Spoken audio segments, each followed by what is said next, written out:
Salut Jérôme, Salut Toctov, salut Chalao. Salut Jay et Toff. Par ces grandes chaleurs. Bah, j'aimerais bien avoir une piscine sur les cours de tennis, mais bon, autrement ça va. Bah, puis c'est surtout qu'on avait dit qu'on se prendrait une bière et puis en fait voilà, il y a plus rien dans le frigo, j'ai plus que de la tourtelle donc Bah, on voit. Ouais, un panaché, une tourtelle, ça va toujours, hein. Punaise, on va se faire aligner pour les messages publicitaires, tu sais.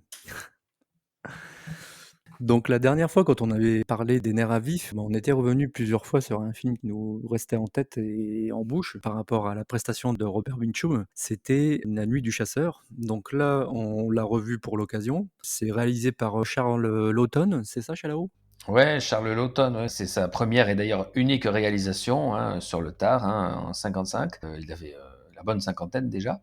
Et Laughton, ouais, c'était avant tout un acteur anglais shakespearien qui avait eu toute une carrière à Hollywood hein, depuis les années 30.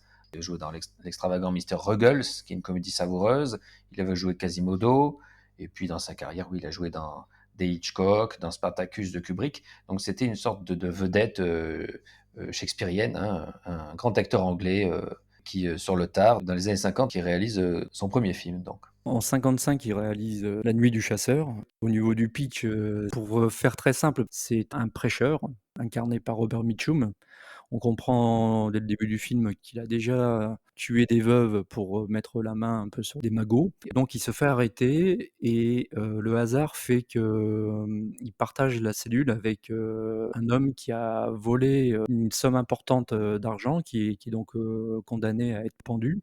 Et en fait, en discutant avec lui, il apprend que bah, cet homme a caché l'argent et que bah, seuls ses enfants savent où est caché l'argent. Donc l'intrigue du film, ça va être donc la sortie de prison du personnage incarné par Robert Mitchum, qui va donc se rendre dans la ville du condamné à mort, se rapprocher de sa femme, même l'épouser, et se rapprocher des enfants dans le but de mettre la main sur le magot. Et donc ça donne un film aux allures de conte très très difficile à qualifier. En première impression comme ça, qu'est-ce que ça vous a évoqué ce film? Alors pour moi, je te dirais, quand je l'ai vu, bah, je l'ai vu bah, hier en fait. Tu vois, c'est tout chaud, hein, c'est tout récent. Il m'a fallu quand même une nuit pour le digérer. La Nuit du Chasseur du coup? Ouais.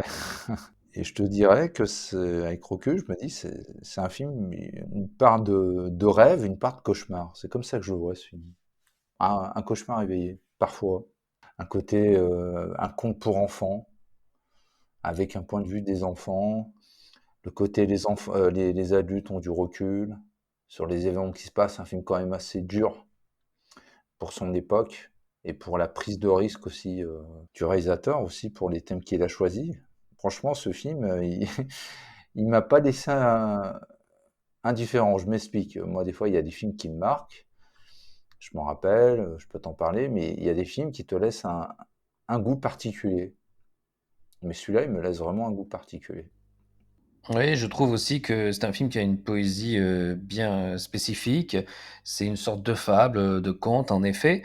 On peut penser que Mitchum, qui fait un réel rôle de méchant ici, est un grand méchant loup, un ogre qui s'en prend aux petits-enfants, ou un croque-mitaine. Alors, un croque-mitaine, je n'irai pas jusqu'à dire que c'est Freddy avant l'heure, que c'est Robert Mitchum qui annonce Robert Englund, mais bon, il y a diverses références à des contes dans le film. Barbe Bleue également, hein, puisqu'il tue ses femmes successives. Hein, et il y a une saveur assez unique. Hein, ouais.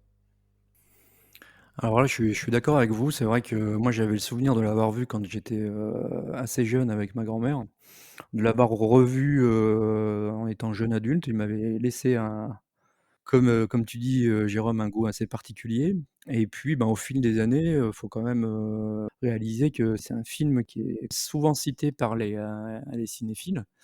Et donc en revoyant Les Nerfs à vif de 62, il y avait toujours le souvenir de ce film-là que j'avais en tête. Donc j'ai eu l'occasion de le revoir là et j'avoue que c'est vraiment une claque à tout point de vue, en fait. Je dirais que pour moi, le film, il y a vraiment 2 passages dans le film. Donc là, un 1er passage qui est un peu plus réaliste et puis quand à un moment, bon ça on y reviendra, les enfants fuient, on passe dans quelque chose de complètement de poésie un peu macabre.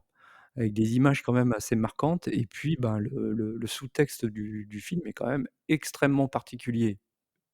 Déjà à notre époque, mais alors j'imagine qu'à l'époque de la sortie du film, ça a dû faire un scandale parce que le rapport aux femmes, l'image des femmes dans ce film et l'image des enfants, c'est quand même très particulier, hein. J'ai trouvé ça beaucoup plus dérangeant encore que, Les Nerfs à vif. Il y a plus de sujets, soulevés par ce film, en commençant par la religion, voilà, le rapport homme-femme. Oui, puis comme tu disais, Shalao, un côté, à la fois très effrayant, puis un peu le loup de Tex Avery, quoi. Le grand méchant loup. Oui, c'est un film, qui est fait par un artiste, hein, par quelqu'un encore une fois, un acteur de théâtre qui avait, une manière un peu artistique, intellectuelle d'envisager son métier et c'est vrai que le film, aborde, oui, divers thèmes. Il y a par exemple, dans ce conte, mais des allusions bibliques, ce qui est un peu particulier pour un conte, hein, on parle, de Hérode qui avait fait tuer les petits enfants donc je crois que c'est Mitchum, qui est un peu comparé à Hérode. Dès le début d'ailleurs, on a une voix enfin un personnage dont on va reparler forcément, qui met en garde les enfants, en leur disant de se méfier des faux prophètes. Oui, il y a une ambiance, particulière. Je sais que c'était le premier film donc du réalisateur, qui est un acteur, comme tu as dit, Shallow. Et l'échec du film a fait qu'il n'a jamais retourné de film, je crois, depuis. Ce qui est fort dommage. Parce que quand même, un demi-siècle plus tard, je ne sais pas si vous vous rendez compte, il est de 55, mais pour moi, c'est comme une perle, quoi. Moi, j'en avais tellement entendu parler de ce film, je n'avais jamais regardé. Mais je sais que j'allais le voir, merci à vous deux de m'avoir forcé à le voir.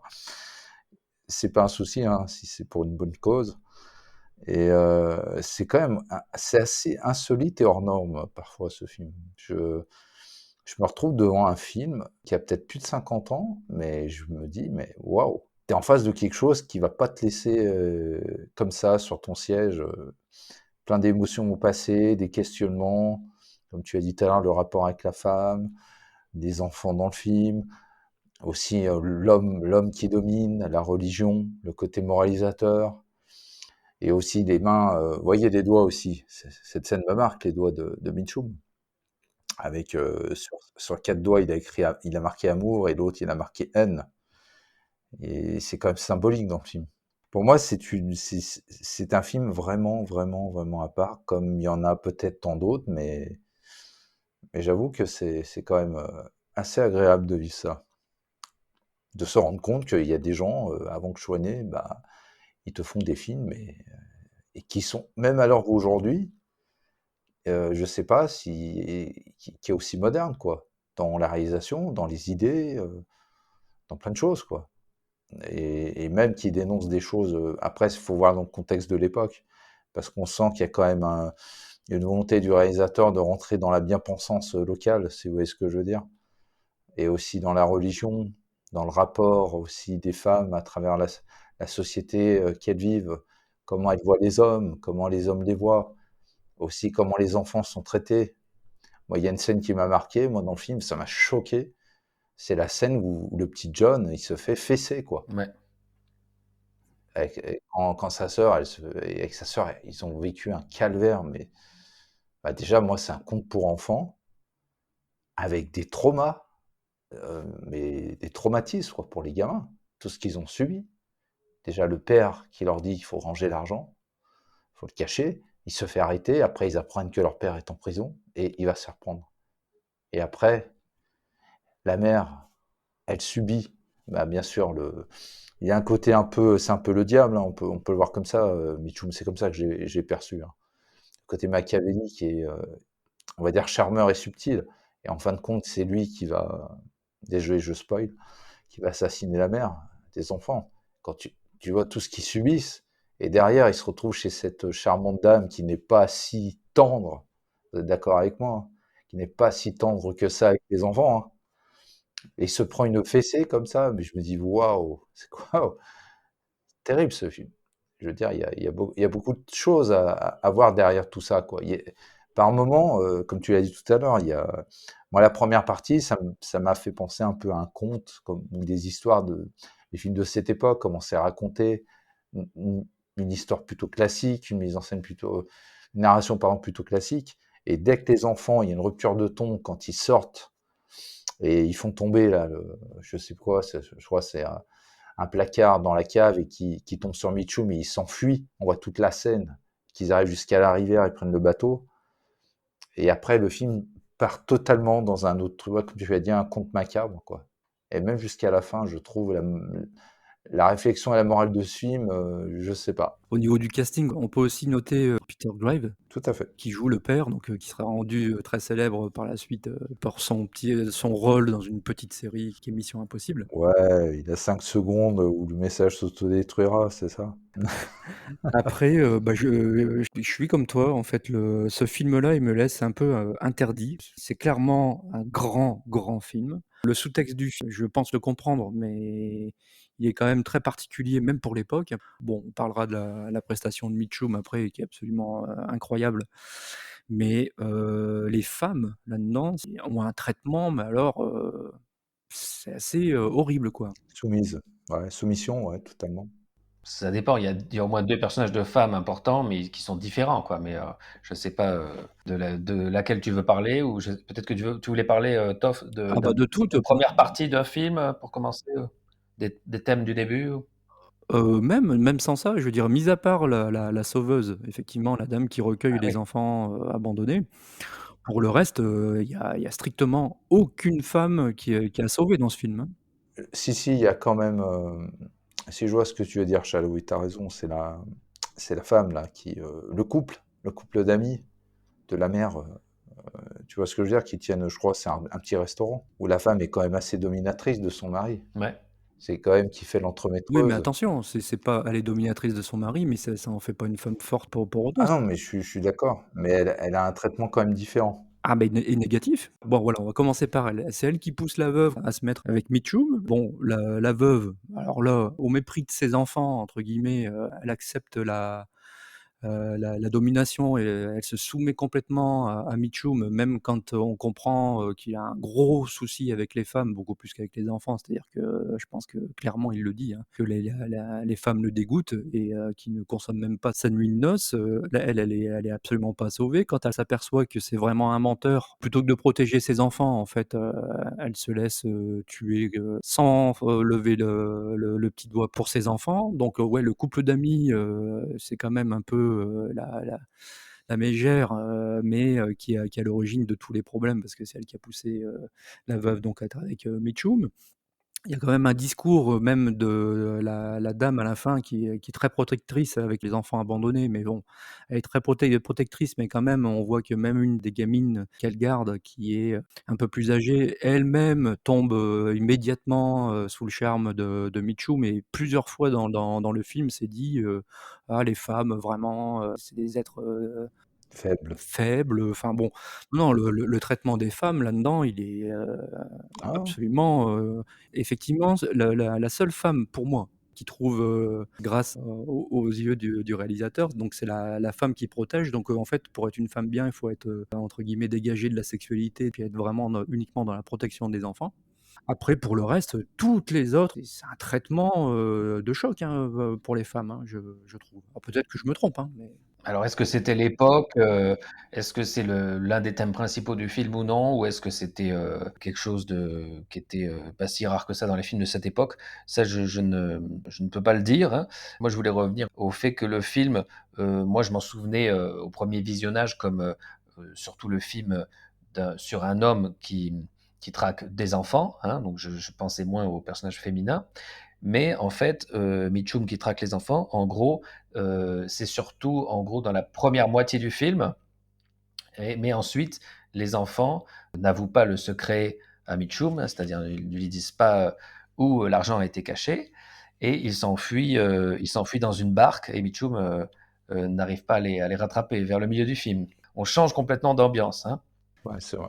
c'est complètement autre chose et en plus, voilà, pour finir sur le traitement des femmes, je dirais que même la petite fille, bon, le petit John est vraiment obligé de la protéger tout le long du film parce qu'elle est, bah, plusieurs fois, prête à tout dire à Mitchum, Même quand elle le revoit, hein. absolument. La scène quand elle le revoit là, Elle quand court vers lui. il va dans la maison de la je sais plus comment elle s'appelle et elle vient carrément les 2 bras, en avant comme si elle allait lui serrer dans les bras. avec tout ce qu'elle a subi. Bah, il y a ça et puis plusieurs fois dans le film, Mmh. c'est dit, hein, quand même, hein, Ouais, parce que, les femmes en prennent plein leur grade par les femmes aussi, en plus. Parce que Mitchum, il fait quand même avouer, bien avant que la femme découvre que c'est un imposteur, elle consent quand même à être dans l'église et à prêcher en disant: «Oui, c'est à cause de moi que mon Tu vois, c'est mari». une scène qui m'a marqué, la confession, et je crois en plus la confession amène aussi après au meurtre, la fameuse scène du meurtre. Honnêtement, peut-être que je me trompe, hein, mais je pense que soit le réalisateur a un énorme problème avec les femmes, parce qu'elles s'en prennent plein la tronche pendant tout le film et même en sous-texte, hein, je me souviens plus On du peut se nom poser de la question, ouais, c'est vrai. la personne qui protège les enfants là, à la fin, elle voit même un couple, d'amoureux et elle le dit elle-même, elle le dit, hein: «Bah, vraiment les femmes, dès qu'elles voient quand même un bonimenteur, ça leur tourne la tête». Bon. Oui, il y a une sorte de d'aigreur quand elle voit la scène. Ouais, je vois la scène que tu parles, ouais. Je suis quand même assez étonné du traitement des femmes, bon après, c'est tout, c'est le parti pris du réalisateur donc il y a ça, il y a le rapport à la religion aussi, à la bigoterie qui est complètement, parce que, on se posait la question, en off, avec Chalao et je voudrais te demander si toi tu as ta réponse, hein, justement. On se demandait, l'autre jour si, pour toi c'était un vrai prêcheur ou un faux? Ah oui, parce que moi j'avais un doute, parce que vers la fin, le personnage, de la femme forte là, elle accuse Mitchum d'être un faux prêcheur et je sais plus si c'est dit clairement, mais peut-être bien que Mitchum, c'est, en sortant de prison seulement qui se déguise en prédicateur pour, séduire, plus facilement les gens et comme Mitchum, il est un peu psychotique, il a un problème, peut-être, une obsession avec la religion, il réussit à endoctriner la femme qu'il va ensuite épouser. Voilà, donc c'est peut-être ça, bien que je ne sois pas sûr à 100%. Parce que si je me souviens bien, au début du film, avec la scène quand il est en voiture, Ouais, il est déjà en prêcheur, en fait. il est déjà en prêcheur. Et quand il se fait arrêter, au procès d'ailleurs, le juge lui dit: «Non, non, vous êtes un prêcheur, non, non, vous êtes un voleur». Donc oui, non, non, il joue. Alors soit il est prêcheur, soit, il joue avec ça et je pense que la réponse, il la donne à son compagnon de cellule, donc le père des enfants, qui à un moment lui dit: «Mais c'est quoi la religion que tu prêches?» Et Mitchum lui dit: «C'est une religion que j'ai mis au point avec le Seigneur», directement. Donc on comprend que Mmh. c'est son propre délire religieux, donc Mmh. alors peut-être vrai prêcheur, pour lui. Maintenant, imposteur complet, Ah d'accord, ouais.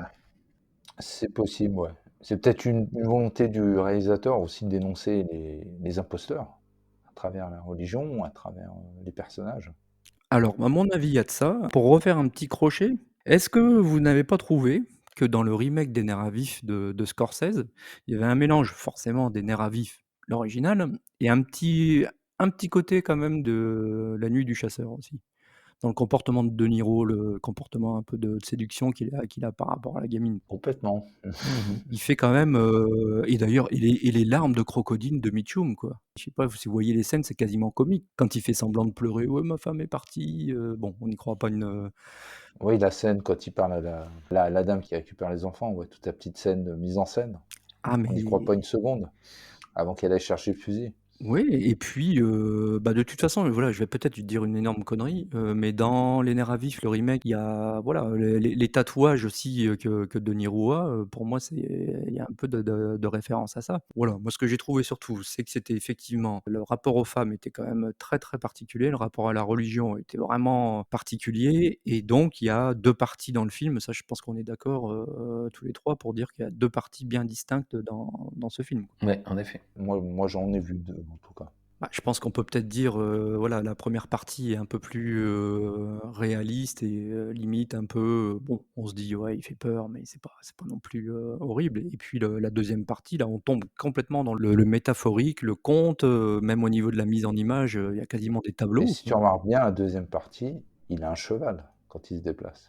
Un cheval blanc sans selle Ouais, c'est ça, et on le voit que se déplacer sur ce cheval blanc. et puis, oui, alors il y a des fois aussi où il est complètement, c'est comme un animal en fait, hein. De toute façon, il y a une métaphore aussi sur la fin quand, la dame, voit je pense que c'est un Oui. hibou qui emmène un lapin ou quelque chose comme ça, un rapace qui emmène un Ouais. lapin et quand elle finit par le blesser avec son fusil, il fait pas un cri d'homme, hein. Je sais pas si vous avez remarqué?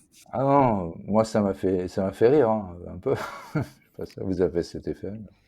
Bah, c'est surtout que je me suis dit, comme dans Les Nerfs à vif, le remake, je pense que, plusieurs fois dans le film, on nous fait comprendre que c'est peut-être pas tout à fait un homme, quoi. Ah oui, oui. C'est une figure maléfique, comme il le sera en Max Cady, ouais. Après, il y aura encore beaucoup de choses à dire, mais bon, après je vous laisse vous dire ce que vous en avez pensé, mais bon, moi je peux déjà vous dire que je trouve que la prestation de Robert Mitchum, elle est absolument hallucinante. C'est, incroyable, peut-être même pour moi encore supérieur au Nerf à vif. Là, voilà, il peut être charmant, cajoleur, menaçant, bon, avec le charisme aussi qu'on lui connaît, mais là, en tout cas, je trouve qu'avec Les Nerfs à vif et puis certainement d'autres films qui ne me viennent pas en tête là, c'est une très grande prestation d'acteur. Je sais pas ce que vous en pensez? Non, bah, moi, Mitchum, déjà, je le trouvais très bon dans Les Nerfs à vif et c'est un acteur que j'ai toujours quand même trouvé, je dis pas qu'il a toujours fait des prestations toujours, de même niveau, tout dépend les films que j'ai vus, mais il fait son taf, mais j'avoue que, c'est un très bon acteur, mais là, le niveau monte. Surtout qu'il joue, une espèce de psychopathe, fanatique, cupide et pour moi, c'est le personnage le plus réussi du film quand même. Parce qu'il arrive à être effrayant et charmeur. C'est quand même fort, quoi. Moi, c'est ce qui me bluffe dans le film. C'est qu'il y a un côté, on sait que c'est quand même un pasteur qui a dessiné sur. Après, comme tu as dit Shallow, on sait même pas si c'est un pasteur, tu es d'accord avec moi? Jusqu'à la fin du film, on sait pas trop. Bon. Et il a quand même un couteau dans sa poche, quoi. Et puis il le sort comme ça, en parlant, je crois, avec la jeune, la plus âgée des filles, qui l'a séduite en lui offrant une glace. Je crois à un moment, il sort le couteau comme ça. Et c'est quand même assez étonnant. Je veux dire, je pense qu'il a quand même donné beaucoup de sa personne pour faire ce rôle. Et ça se ressent. Et moi, moi, je trouve que l'acting est plutôt bon dans le film, même les seconds rôles. Après, le niveau est pas forcément. Tout dépend comment les rôles sont écrits et exploités dans le film. Par contre, je trouve que le petit est très bon.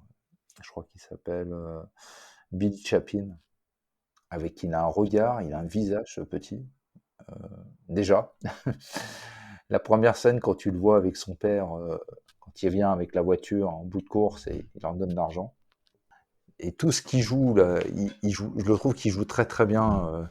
Ce côté dur, endurci, ce côté enfant qui a besoin de tendresse, ce côté je me sacrifie, je dis rien, je protège ma sœur et je subis, quoi. Franchement, le petit, moi, je mets aussi une très bonne prestation, quoi. Oui, en effet, du point de vue de l'interprétation, je trouve aussi que les enfants, sont tous justes dans ce film. Mitchum est un acteur charismatique, bien entendu. Il fait un grand antagoniste, c'est une incarnation du mal. Le talent de Mitchum est rehaussé par, la bonne écriture de son personnage et par le fait qu'il est bien filmé, avec il porte ce fameux chapeau. Parfois, on voit sa silhouette, en ombre chinoise qui se détache, voilà, comme une figure maléfique. Et sinon, pour moi, l'autre personnage, acteur important, et en l'occurrence actrice importante, c'est Liliane Guiche, hein, qui interprète la vieille dame vers la fin. Et Liliane Guiche, bon, on n'en a pas encore parlé, mais elle est sexagénaire ici. Et le fait qu'elle soit assez autoritaire, c'est peut-être parce que ben, c'était une vedette légendaire depuis longtemps, puisque c'était une actrice fétiche. Film muet, je crois, c'est ça? Exactement, des films Mmh. de Griffith dans les années 10 et 20. Elle a fait des dizaines de films avec Griffith, dont Naissance d'une nation, Intolérance. Et donc, cette actrice, c'est vrai qu'elle a un rôle tout à fait surprenant parce que elle héberge des enfants, mais comme tu l'as dit, Jérôme, cette femme qui est bigote et moralisatrice, elle peut être aussi, voilà, pour le moins rude. Elle est rude avec les enfants, mais aussi elle est rude parce qu'elle est armée, hein, elle a une carabine pour se défendre et pour protéger les enfants. Et en même temps, elle a une part féminine, elle a une douceur, elle fait la morale aux enfants, il y a des bonnes paroles, il y a une vraie bonté sincère, mais qui est tempérée par une sorte de virilité qu'elle est peut-être obligée d'avoir pour survivre dans ce monde de macho. Ouais, je te rejoins totalement. C'est vrai que j'ai pas parlé d'elle, mais pour moi, elle est très très importante dans le film, évidemment. Surtout pour la partie finale, parce que Comme tu dis, elle a une poigne de fer avec de la douceur aussi. Je veux dire, on sent elle a quand même une carabine, donc elle se laisse pas faire. Elle sait que c'est une femme seule, qu'elle élève des enfants orphelins, qu'elle est à la merci de n'importe quelle personne, on va dire, qui est mal intentionnée, donc elle n'a pas peur de se confronter au danger. Mais malgré ça, elle reste toujours douce, toujours. Elle écoute les enfants, je pense qu'elle les écoute, même si elle a un côté quand même. Moi, je trouve que il y a des choses à dire, mais elle leur offre quand même à la fin des cadeaux, quelque part. Donc, elle tient à ses enfants. Je pense qu'elle y tient beaucoup et puis il y a comme une figure de rhétorique aussi dans le film. C'est-à-dire que le film commence avec elle, au tout départ, dans le générique et finit avec elle. Donc on peut même imaginer que ce qu'on voit dans le film, en fait, c'est un conte qu'elle leur raconte. Ah oui. Ce qui Ouais, ouais. expliquerait entre guillemets un peu le caractère un peu outré de certains personnages. Ça, on peut le voir comme un conte qu'elle leur raconte et qui, les prévient sur les dangers des hommes et des bonimenteurs, et des faux prêcheurs. Et ça donne, oui, vraiment un personnage, à la fois protecteur et rude. Après, je dirais qu'en plus de tout ça, il y a quand même un gros côté, punk, hein, pour l'époque, du réalisateur. Il avait pas de chien, mais c'était punk, hein, ouais, c'est clair. Ah beh, oui, il y a des photos sur le tournage où quand même, où il fait un fuck, au photographe, quoi, quand même Ah Charles cool, Laughton. faudrait que tu me l'envoies.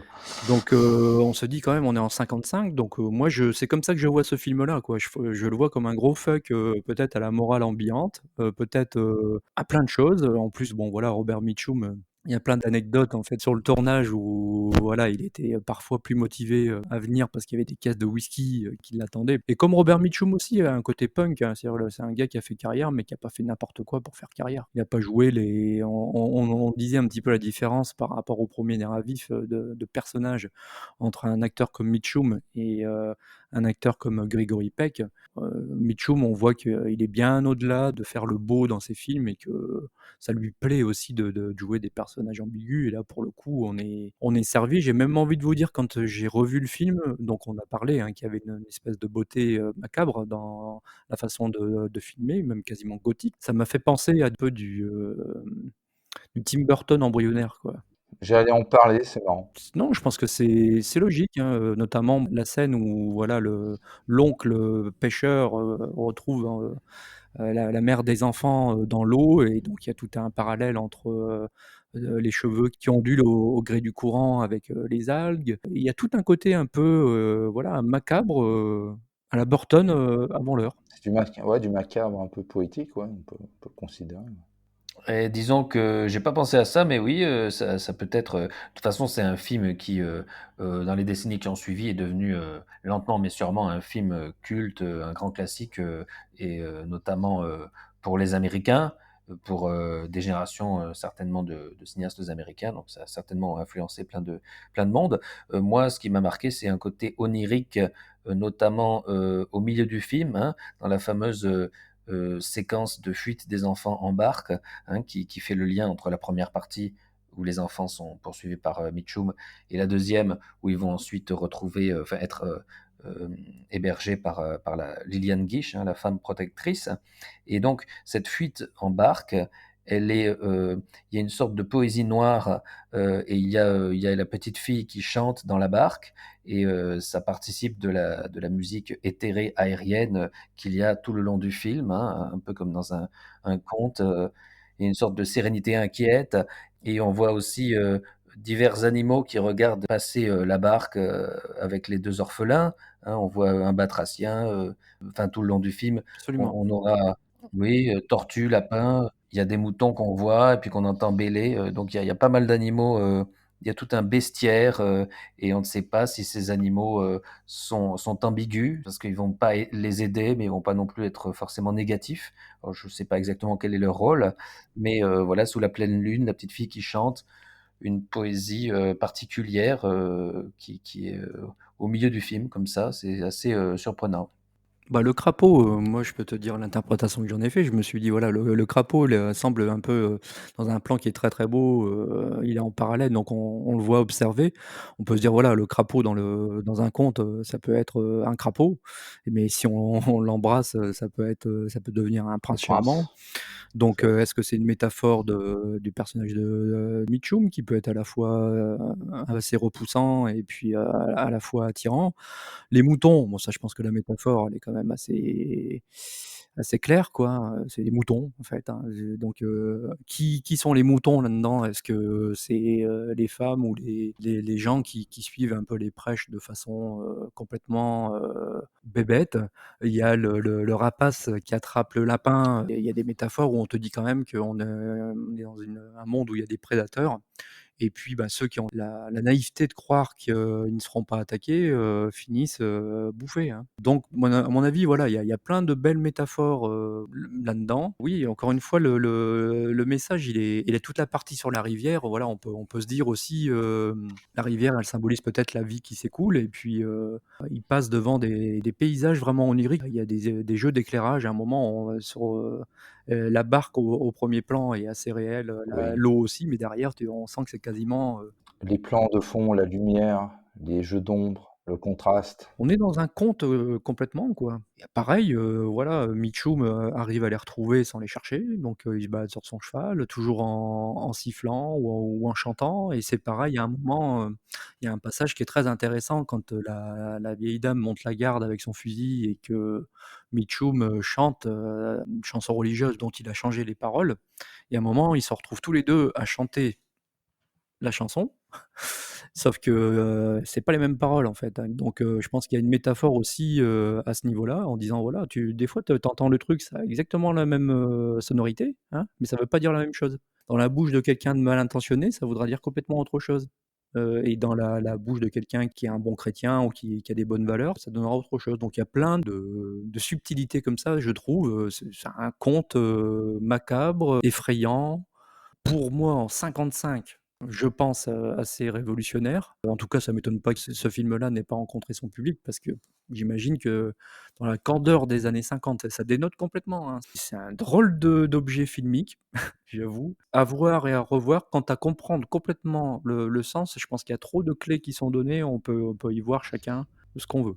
Ah oui, ça c'est sûr, et puis, c'est vrai qu'il y a peut-être aussi, notamment la satire, assez, violente de la crédulité de certains adultes qui croient, tout de suite, ce que leur dit un soi-disant prédicateur, qui n'a peut-être pas plu au public de l'époque et alors peut-être que les 2 enfants, ils survivent contrairement à leurs parents parce que enfin, notamment contrairement à leur mère, parce que les enfants ils ont une innocence, mais ils ont aussi un bon sens et les 2 enfants, en tout cas le grand frère, se méfie, de Mitchum et il sent très bien, instinctivement, qu'il y a le mal en lui et qu'il ne faut pas, lui faire confiance, hein, que ce n'est pas un vrai, homme de Dieu et oui, ouais, en effet. Moi, je voudrais dire aussi que moi, Mitchum, dans le film, en fait, il ne dort pas, dans le sens, le mal ne dort pas. Parce que si on peut voir le film, il disparaît, mais il arrive toujours à les retrouver, les enfants. Malgré qu'il soit très loin, tout le temps. Il est toujours là. C'est un mal présent, même quand il n'est pas là. Comme la scène, je ne sais pas si vous vous souvenez de la scène je crois que t'en as parlé, Toff, où ils dorment dans la grange. Et on voit un coucher de soleil, je crois, ou dans la nuit avec la lune, et au loin, on voit le grand John qui est en train de regarder, et puis il entend chanter, et il voit à cheval, et puis l'ombre du cheval, un peu comme une ombre chinoise. Et au loin, c'est peut-être en train de dire, vous savez, je vous retrouverai, les enfants, je suis toujours là. Peut-être, hein. En tout cas, pour l'impact émotionnel et des enjeux, c'est très très bien maîtrisé.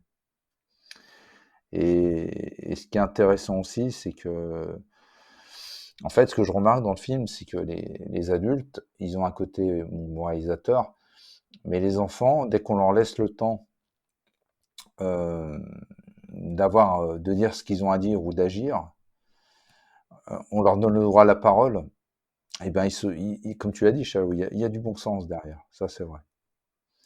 Et ça, je trouvais ça super intéressant. Peut-être que le réalisateur, c'est peut-être lui qui s'est mis à travers ce film en tant qu'enfant, peut-être tout ce qu'il a subi dans son enfant, j'en sais rien. Je suis pas dans sa tête, je suis pas son psychologue. Je crois qu'il est mort.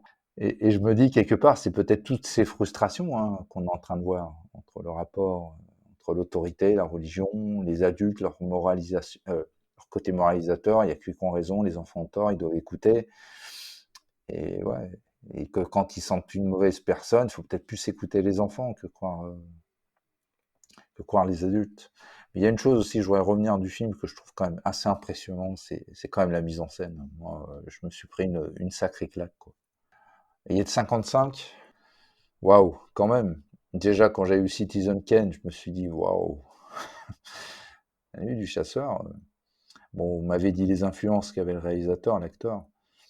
Mais au niveau de la mise en scène, moi déjà, je trouve que déjà le premier plan, la vue de dessus, là, où on le voit en train de conduire. Absolument, c'est une vue entre guillemets, un peu une prescience. Ouais, je sais pas, je me suis posé, mais comment ils ont fait pour tourner cette scène? Et puis la scène, quand on voit les enfants, quand ils jouent à côté d'une maison, puis tout d'un coup ils s'arrêtent parce qu'ils vont se cacher, je crois, ils jouent à cache-cache, et un des enfants est en train de voir qu'il y a quelqu'un dans la cave, et d'un coup on s'éloigne, puis on se rapproche au gros plan où juste on voit les pieds de la jeune femme, et je veux dire, en tout cas, la réalisation est très très ambitieuse et elle sert très bien le film. Ouais, il y a ce plan, de fermeture en œilleton, ouais, c'est ça, ça se resserre en fait sur le fait que les gamins regardent par le soupirail. Beaucoup de trouvailles de mise en scène. Alors ça, pour, un 1er film, je suis d'accord avec toi. Ça annonçait quelque chose d'incroyable et c'est fort dommage qu'il n'ait pas continué après. Moi, ça, c'est le regret que j'ai, moi, parce que quand, tu vois, il y a des plans larges, voire très panoramiques, tu as des plans éloignés, puis d'un coup très rapprochés, tu as des gros plans, comme tout à l'heure, la scène, les éclairages, tu vois, sur les personnages, comme tu as dit tout à l'heure, quand elle surveillait devant sa vitre. Un coup, on voyait pas son visage, on voyait son nom, on voyait bien le fusil éclairé, tu vois, il y a quand même une recherche derrière tout ça. Les plongées, le plongé, le contre-plongé, le travelling, la scène de travelling aussi, quand on les voit courir, quand ils quittent le restaurant là, avec donc la dame qui les élève, puis et les 5 enfants qui courent, ça m'a fait un petit peu rire, quoi. Je me suis vu un peu dans Chaplin, quoi, je sais pas. Une sorte de course, si vous voyez ce que je veux dire. Mais en tout cas, le montage aussi est très maîtrisé dans ce film. Même cette scène-là où effectivement on voit la foule qui est prête à le pendre, hein, Exactement. Moi, mais cette scène la foule m'a elle est impressionné. un peu débile aussi quoi, cette foule, hein, parce Oui, un qu'ils peu, ouais, aussi. c'est-à-dire qu'ils sont aussi effrayants que le prédicateur parce qu'à un moment il s'approche des enfants, comme si c'était des bêtes curieuses. Donc en fait, honnêtement, je pense que Charles Laughton, je sais pas ce qu'il avait, mais il y avait une dent contre les femmes, il y avait une dent contre la religion, une dent contre les gens, ouais, ça dit beaucoup de choses en fait, ce film. Bah, moi, la scène du procès, bah, tu vois la scène du procès à la fin, quand on voit le petit John. Après, quand il l'emmène, après tu vois les habitants qui commencent à, bah, tu sais, c'est une foule en furie, quoi. Et tu les vois sortir, et tout d'un coup, tu les vois traverser la rue, et tu vois toute la foule qui est en train de dire on va le lyncher, on va le lyncher. Mais toute cette scène, cette mise en scène, peut-être pour montrer l'absurdité des gens aussi, à ne pas reconnaître. Faut pas oublier que la femme là, qui mène un peu la barque, tu sais c'est qui, hein, c'est l'entremetteuse qui a quand même Oui, oui, oui. rapproché la mère des deux petits, hein, Bah, c'est pour au ça que pasteur. Ah ouais. pour moi, c'est pas un personnage, «positif» entre guillemets, hein, Ah non, pas du tout, moi. Je te rejoins. Mais c'est vrai que oui, il y a plusieurs, aspects, oui, qui ne correspondent pas au code, classique de cinéma de cette époque-là, hein. Il y a, comme on l'a dit, le cinéaste, je crois qu'il a eu, carte blanche sur le fond comme sur la forme, hein. Il a pu tourner, en studio, en extérieur, entre autres. Il a pu faire un petit peu tout à sa sauce. Et c'est vrai qu'il y a des moments, comme on le dit dans le film, qui sont déstabilisants. La scène où la foule s'apprête à lyncher Mitchum, mais finalement, contrairement à d'autres films de l'époque ou plus anciens, elle ne le fait pas. Alors j'ai pas trop compris pourquoi, mais oui, c'est sûr qu'il y a une misanthropie de l'automne, vis-à-vis de quasiment tous les personnages, à part peut-être les enfants. Et c'est vrai que oui, moi, dans les choses qui m'avaient déstabilisé, surtout au premier visionnage, c'est un peu des sortes de Deus ex machina, c'est-à-dire que les enfants qui sont poursuivis, comme tu disais, Geronimo, par, par un méchant qui est une force surnaturelle inexorable, hein, comme on aura plus tard avec Yul Brynner dans Monde Ouest ou bien le Terminator. Bon, j'exagère peut-être un peu, mais les enfants sont poursuivis et brusquement ils peuvent s'échapper assez facilement. euh, et ils sont sauvés par une dame qui ensuite les protège de Mitchum assez facilement. Puis ensuite, il y a les policiers qui viennent arrêter le méchant, oui, assez facilement. Mais bon, en fait, ces invraisemblances apparentes sont en fait sûrement complètement voulues. Et en fait, comme ça a été dit, c'est sûrement parce qu'il y a un côté conte qui est raconté. Et donc, ça ne se veut pas réaliste. Et donc, il y a pas mal de choses surprenantes. Je suis assez d'accord avec toi, mais moi, ce qui me bluffe quand même, c'est le. Je vais encore revenir dessus, mais c'est un film en noir et blanc. Waouh! Moi, des films en noir et blanc qui m'ont mis des claques comme ça, j'en ai vu des films en noir et blanc. Je pense que vous aussi, vu qu'on est à peu près de la même génération. Mais des films en noir et blanc qui te mettent des claques visuelles comme ça, une espèce de perfection des plans. Le noir et blanc s'associe grâce aux ombres, au flou, comme j'ai dit tout à l'heure, les contrastes, le clair-obscur par rapport au visage. Mais chaque plan est travaillé, quoi. On sent qu'il y a une grosse volonté comme un tableau, en fait, tout simplement. C'est très pictural. C'est pour donner du bon sens aussi, un certain équilibre aux scènes du film, je pense aussi. Moi, je suis vraiment impressionné. Bah, la marque du tueur m'avait fait Senjun Suzuki m'avait fait à peu près le même effet. Les films de Harakiri de Kobayashi aussi, je peux en citer d'autres, mais des films en noir et blanc où tu regardes le film et t'as pas du tout l'impression d'être devant la couleur, ou alors t'es dans le film, tu te dis waouh. Bah déjà bravo.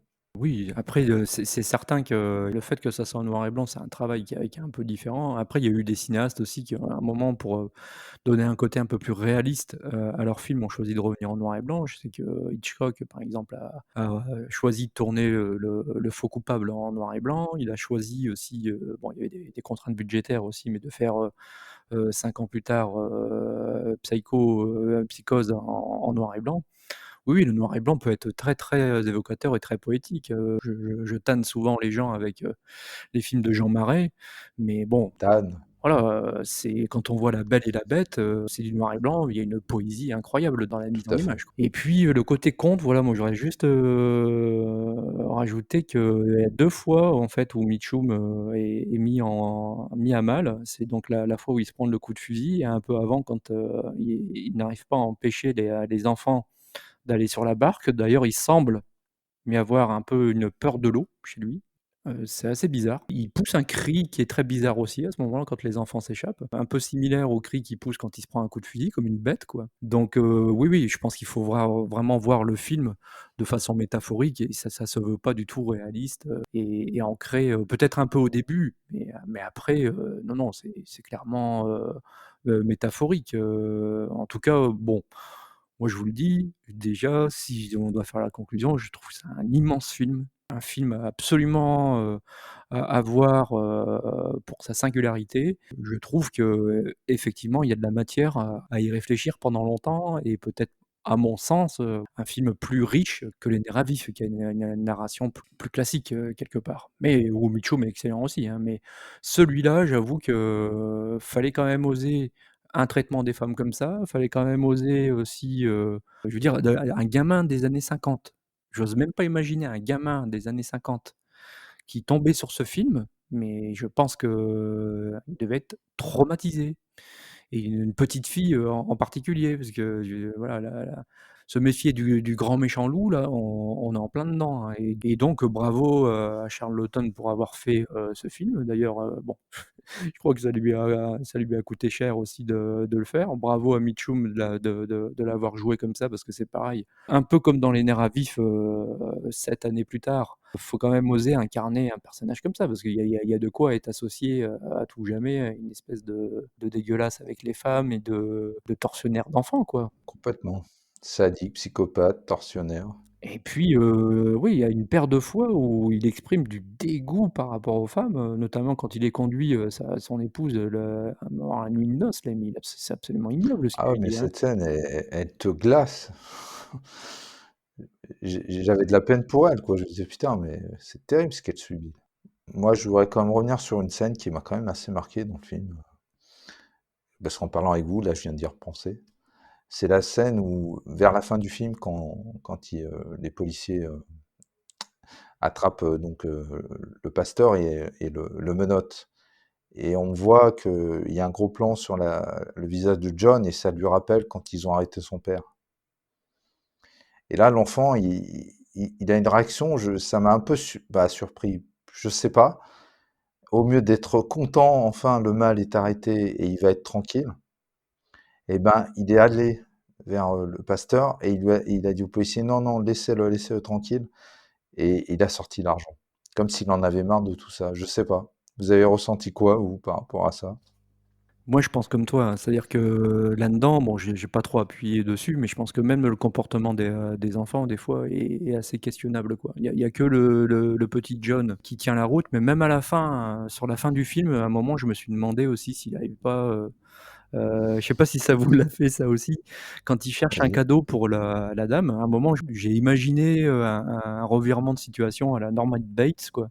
Je me suis dit: «Peut-être qu'il a Ouais. récupéré le couteau, à cran d'arrêt de Mitchum et que lui-même va devenir un peu Ouais, ça aurait pu être intéressant, ouais, le mal». Parce qu'il pas y a bête. effectivement des réactions comme ça quand il va vers Mitchum, surtout que c'est à ce moment-là aussi que le petit John comprend que Mitchum a tué sa mère, parce que jusque-là, sa mère est disparue. Exactement. Sa réaction est pas forcément logique.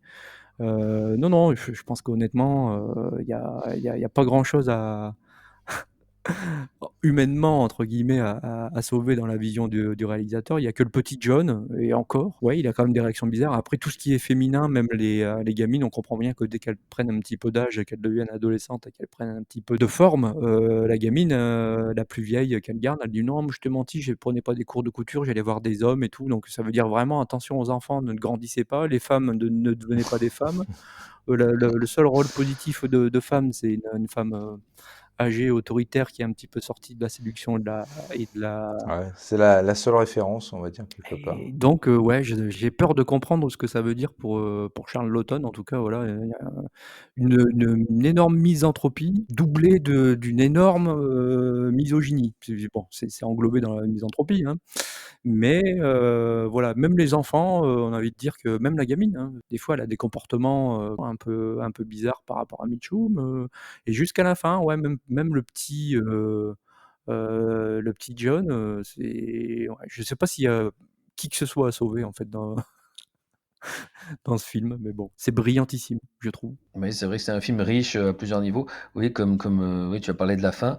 Moi, j'arrive toujours pas, à me décider, de savoir si c'est vraiment un happy end, parce que, la fin, on a l'impression qu'on termine sur un discours un peu humaniste, mais bon, c'est alors que c'était un film, c'est le film d'un moraliste, mais ce serait un moraliste misanthrope. Alors c'est vrai que c'est assez curieux et moi, en tout cas, oui, en gros, pour moi, c'est vrai que si je devais essayer de conclure sur les un ou 2 aspects du film, qui m'ont marqué, je trouve que c'est un film assez étrange, sur le fond comme la forme, un film, hors code et hors norme et pour moi, outre les figures marquantes, du duo, d'orphelins, pour moi, c'est aussi, un film, entre le vice et la vertu, hein. Un film qui oppose un petit peu 2 types, de foi, la foi, sincère, d'une femme, en tout cas la vision de la foi sincère pour, le réalisateur de Liliane Guiche, qui est une femme, qui protège des enfants,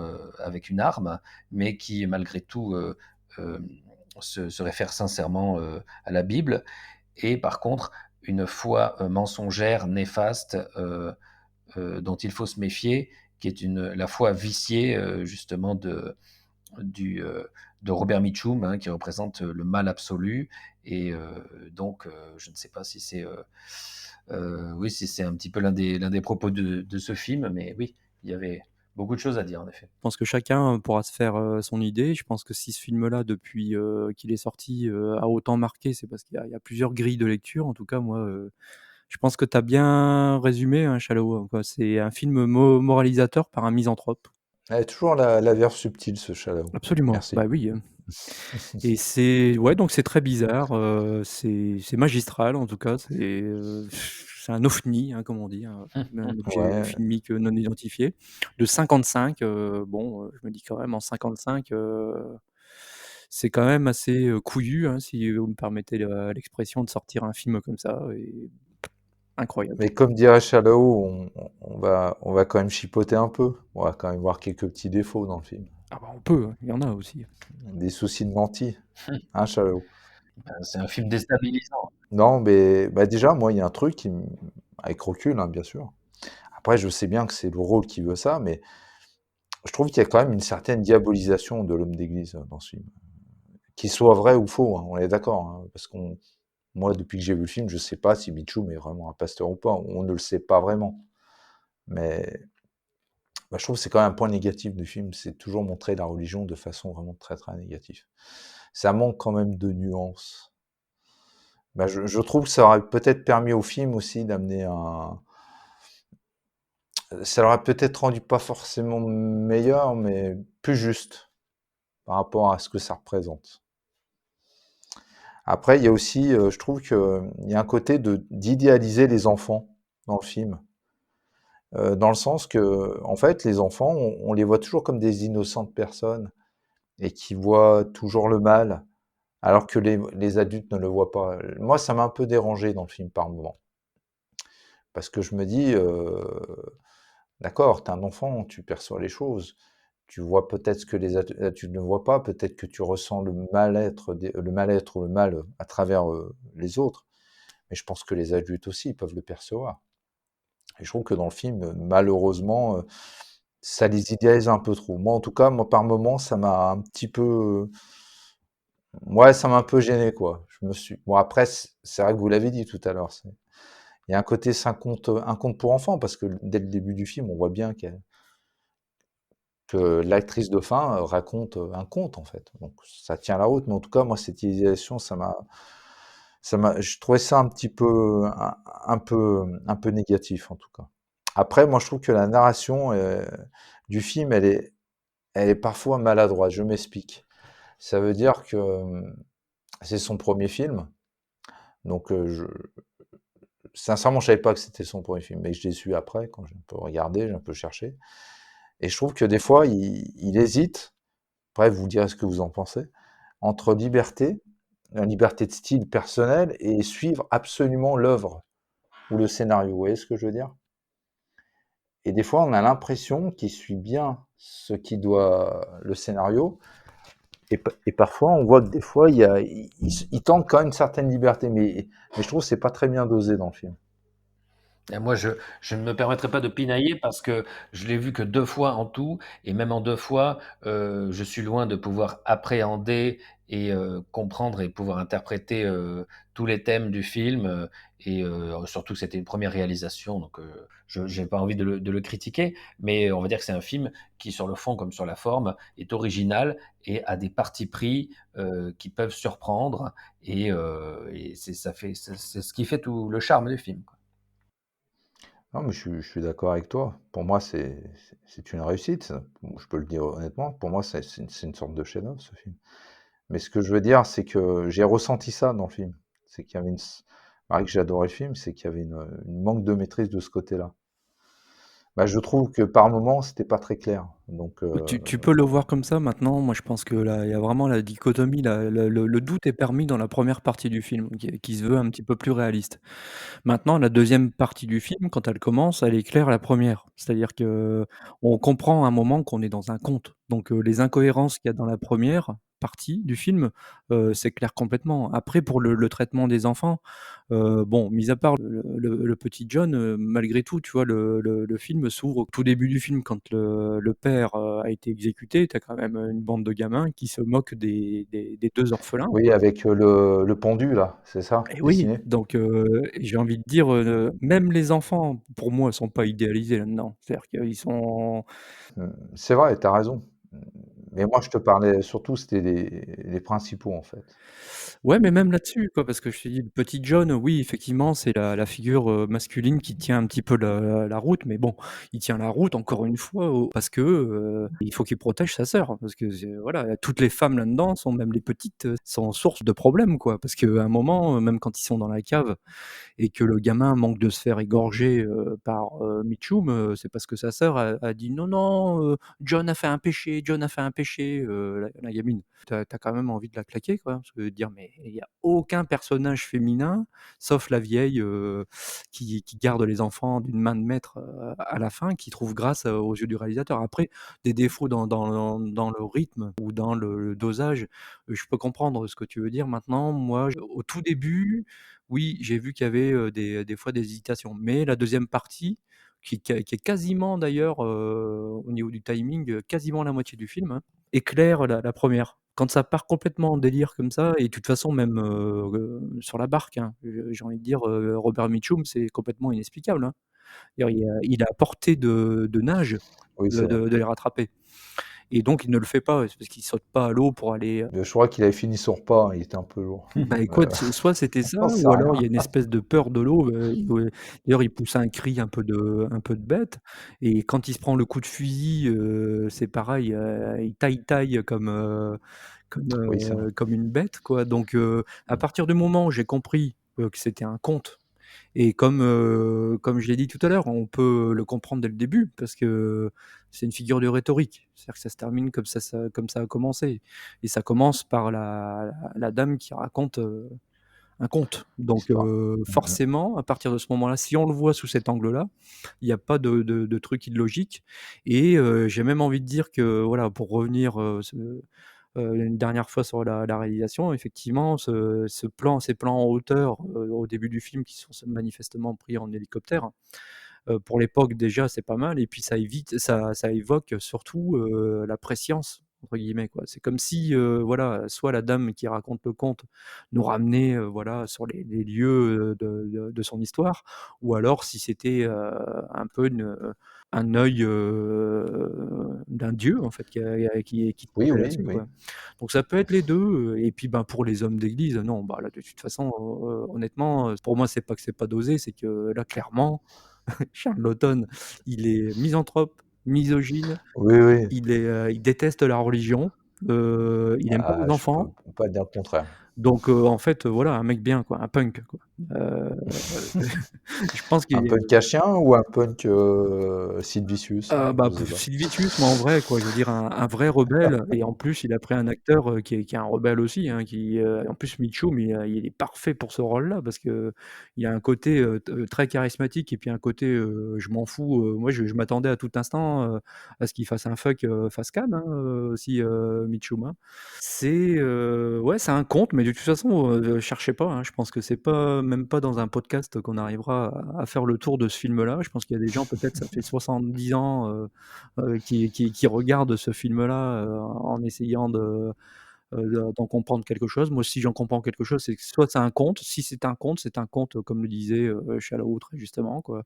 C'est une leçon de morale par un misanthrope, misogyne, anti-religieux, qui n'aime ni la foule, ni, enfin, c'est super. Franchement, c'est génial, et j'imagine la tronche des producteurs quand ils ont dû sortir ce film-là. J'imagine la tronche des spectateurs qui ont vu ça en pleine, dans les années 50, où c'était quand même, voilà, c'est des années d'insouciance un petit peu, les années 50 aux États-Unis, c'est l'année du renouveau, et donc là, en 55, on sort ça avec des valeurs où on remet la femme, mais c'est même plus, à la cuisine, alors là, pour le coup, c'est violemment, Ah, dans le four, quoi. antiféministe là, ce film. C'est très surprenant, et même à l'époque, pour ça, je pense que c'est un film rebelle, un film punk, et je conclurai en disant que pour moi, là, c'est un très, très grand film qui est à part, je ne sais même pas encore comment le qualifier, autrement qu'en disant que c'est un grand film, très, très, original, et voilà, et bravo.